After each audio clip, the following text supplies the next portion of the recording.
करते शिकारी थककर चूर हो गया और अपना थैला लेने के लिए वापस आ गया।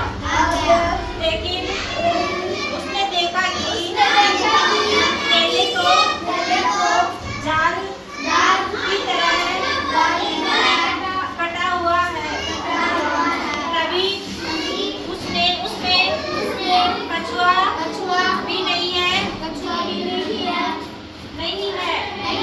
यह देखकर शिकारी सिर पीटने लगा और रोते हुए वहां से चला गया।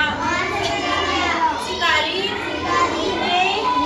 जाते ही चारों मित्रों अपने अपने स्थान से निकल कर आए और बहुत प्रसन्न हुए थे।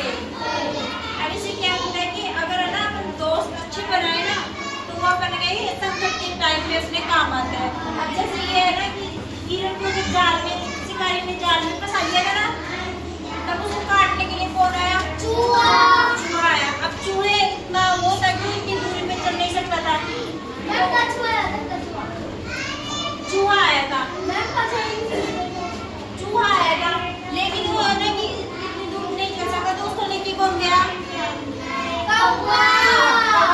मतलब सभी दोस्तों ने अपनी अपनी भूमिका निभाई ना, दोस्त निभाई ना।